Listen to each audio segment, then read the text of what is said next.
So the principles of regenerative farming. The first one, okay, I would say the first one is to move away from all systemics.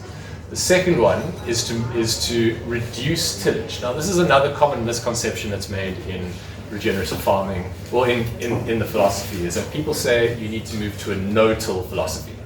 And no-till may work in some environments, but if you've got clay soils, it's pretty difficult. What you really need to do is you need to start getting a healthy soil environment first. You need to increase the carbon content in your soil before you can actually before you can start to move away fully from tillage. And I have tried this. I've done experiments where I've used a planter, a special no-till planter, on soils that weren't ready for a no-till planter. And they simply can't get into the ground because the ground needs to actually take in more carbon. It needs to become more friable naturally before you can start to do so. So rather than suddenly jumping to a no-till concept, become reduced tillage. Think about why you are tilling. How few times can you possibly till? And you'll probably find that you actually only need to till once a year. That one time when you plant your cover crops or plant your main crop. And other than that, when it comes to the common practice is you'll till to plant your cover crops or your main crop, and then you'll till again to turn it into the ground.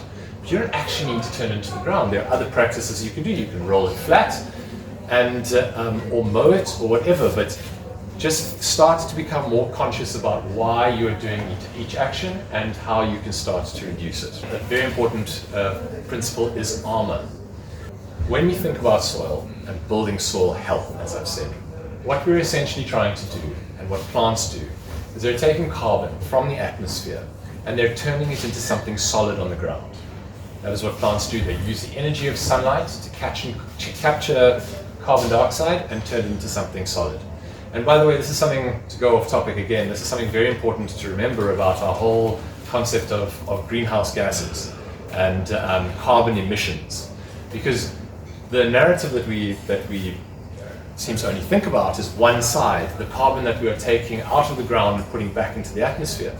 But it is actually a carbon cycle. So carbon is released from the ground, be it through burning fossil fuels, tilling soil, whatever it may be, your wood fireplace, but then it also gets captured again and put back into the ground. And that is another major drive behind regenerative farming, is to capture more carbon, put it into the ground. And if enough farmers get onto this principle, we can actually do a huge amount of good, and we can reverse a lot of, we can capture as much carbon as is being put out, we can capture and put back into the ground, and that is really our responsibility. So the point that I've got that I wanted to discuss here is armor. Every place on the soil should ideally be covered, because we're trying to capture as much carbon from the atmosphere and put it into the soil, and that is not just through plant matter, but through the plant matter encouraging biological life, and all biological life is carbon driven. So suddenly the soil becomes a rich source of carbon with all the bacteria that are living in it, just beyond the root systems in the plants. So what we really wanted to do is make sure that there is no bare ground, and this is for your home garden as well. You want no bare ground. Every square inch of ground should be covered with a plant that is acting as a solar panel, producing its function. When you've got bare ground, we all know what happens. You start to get the sun bakes, it becomes crusted, your soil environment starts to die. So yeah, that's the next important principle. We've got reduced tillage, cover as much of the ground as possible with plant material. Biodiversity. This one for me is probably the biggest, and this can apply to everyone. Whether you're growing a small patch, whether you're growing a bigger area, remember, in nature, you're not going to find a patch this big of only lettuce. It's going to be interspersed and dotted all over the place with lots of other things. So even if you're doing row cropping, for instance, try and mix it up as much as possible. Have 5 rows or 2 meters of one crop and then move on to the next. Rather than doing a whole hectare block or however it is of one particular plant, try and intermix things as much as possible. That way you start to create barriers for pathogens, for things that might attack your crop. And that's one element of it. whatever you do in your growing environment, in your garden, wherever it is, maximize the biodiversity. And this goes through all levels, through everything that you plant, like I've said, through everything that you encourage in the soil. Remember, every single plant is going to invite different bacteria and different fungi to thrive off it. So that's one element, but I also want to think about, let's say, your cattle, because this is going to be the next point, and livestock is a very important part of regenerative farming. When it comes to the biodiversity of what you graze, or what animals you keep there, you must try to maximize that as well. So, for instance, Nguni cattle are really good broad spectrum eaters, but beyond that, have different kinds of cows, different kinds of sheep, different goats, put in, donkeys, whatever it may be, but maximize the amount of species that are grazing in your environment as well, because all of them will eat a different thing.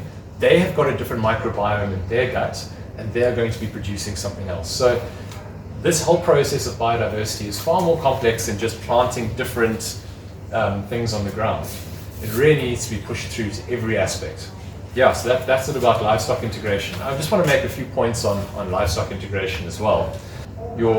Ultimately, if we could do an ultimate situation, you'd put your cows through first, 2 weeks later you put through sheep, and then after that you put through chickens. And each of them are going to serve a different function, and that land will regenerate even faster. It's quite an amazing thing to see once you get those cycles going, because they're each manuring a different thing and eating a different thing.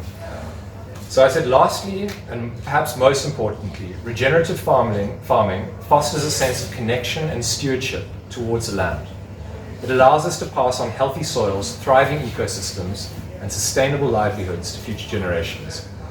It realizes the essence of farming, reminding us of our responsibility to be custodians of the earth. To get onto viticulture a little bit, because yes, I was introduced as a winemaker and a viticulturist. I just want to give some ideas about what I've been doing in the vineyards and how that has worked. So, and I'll use Stanford Hills as the prime example here, because it's been the most amazing thing to actually watch the change on this land. To go from a place that was fully conventionally farmed, where it was broad spectrum herbicided throughout the rows, and anyone who walks up there will see now how much life is actually flourishing and growing. It's been the most amazing thing to watch this 4 years working with that land and watching the change, and seeing how through each winter you get more and more species coming up. And a lot of that has to do with leaving it alone, not working the ground so hard. So again, as I said, the very first thing I did, cut out systemic products, and I started inoculating the soil by making compost teas, by putting out natural composted fertilizers and compost, by mulching the soil. I do still use herbicides there, and hopefully we'll be cutting that out, but again, nothing systemic, only products that burn the surface. And what I'm really trying to do is, a lot of places, what they'll do is they want nothing under the vine. I want to create an area that is basically of bare earth, a strip of bare earth under the vines, under the orchard trees, whatever it may be. And this is kind of counterintuitive, because that is the place where you've got the most amount of plant roots, and it is of the crop that you're trying to grow, and it happens to be the exact place where you're putting down the most amount of chemicals. So what I'm really trying to do is grow in winter as much of a stand underneath the vines as I possibly can. Grow nice, thick, whatever may grow there, and then come through in late spring and terminate it. Obviously, ideally way to terminate it would be to use a mechanical application or something like that, but what is available to me is contact herbicides, and it's amazing because I just spray the surface, everything on the top dies, and it falls flat, and it creates this thick mulch layer on the top, which then prevents anything else from coming up later throughout the season. And you dig into that ground 2 months later, and it is rich, and you still find earthworms near the surface. So that is something that has really been amazing to see. We cover crop every year, and also another big transition was moving from single single cultivar or single strain cover crops to multi-seeds, and encouraging as much natural stuff to come up as possible. You'll plant a grass cover crop of wheat, oats, triticale, and then you'll go through in winter and you'll actually spray something to kill any broadleaves. I want everything to come up. I want as much diversity. I want to create as thick an area as possible, again, so that I can come through and I can mow that area or roll it flat and create more mulch, more protection on the soil, more armor, keeps a healthier soil underneath, which can then regenerate further into the following year. And then beyond that, just moving to good practices that instead of spraying chemicals to fight or to kill pathogens, I give the vines everything I possibly can to boost their vitality, to boost their health, to increase the Brix level, which is a term often used. So Brix or Balling is a measure of sugar density in a liquid, and I measure you can measure the sugar concentration in the sap of a plant, and we try and raise that as much as possible, because the higher the sugar level in a plant, the greater its ability, literally that is the life force of a plant, is sugar, the greater its ability to interact with the soil environment down below and call up what it needs and send nutrients to places that it needs. So if a plant is feeling that a fungal attack is coming on, the higher sugar level is giving it the ability to create greater pressure to send things to the places that are needed more readily. And I mean, again, I think that I've cut down the chemical expenditure on that farm by, if you could adjust for the rising cost of products, probably by about 50% in the last 4 years. And that money, it still gets used, it just gets put into things that will boost immunity, products that will help to increase, let's say, boost sugar levels, but also I'll use products like silica, which is a biodynamic application, to increase the cell walls, the thickness of that. And all of these things suddenly start to create an environment where you walk through and there are insects everywhere. There are wildflowers growing all over the place. And it actually just makes you feel better walking through the environment. And then, just to finish off this talk, I follow this philosophy of working with land in a more healthy and sustainable way is probably the most important thing to say about regenerative farming. I follow that through into the wine that I make as well. So I do like to take grapes from all the farms that I manage and grapes that I work with. And I work those grapes as gently as possible and as close to nature as possible. I'm not a hands-off person. I do what needs to be done and I curate that process. But I very carefully work with the wines so that I don't need to add any sulfur. Sulfur is a preservative that has been used for a very long time. But in this age of, let's say, lower immunity, people have greater sensitivity to sulfur. I'm one of those people. And I find that when I drink the wines that I make without any added sulfur, I have a much lower reaction. I wake up the next day, I feel so much fresher. And I'll just give a quick anecdote as to how that started. I made wine all over the world. I traveled to these amazing places, and I would be exposed to all of these wines, and we'd drink wine throughout the night. We'd do these incredible tastings of 15, 20 wines in a row. And I knew that after 10, let's say even 5 wines, particularly if they were young wines, I wouldn't be able to smell or taste them anymore. I then found myself in a different group of people, and this was a group of people in France, only natural wine makers. They were making wine without any added sulfur. And we had an incredible party. We drank wine all day, all night, and at 10 o'clock at night, someone opened a very special bottle of wine.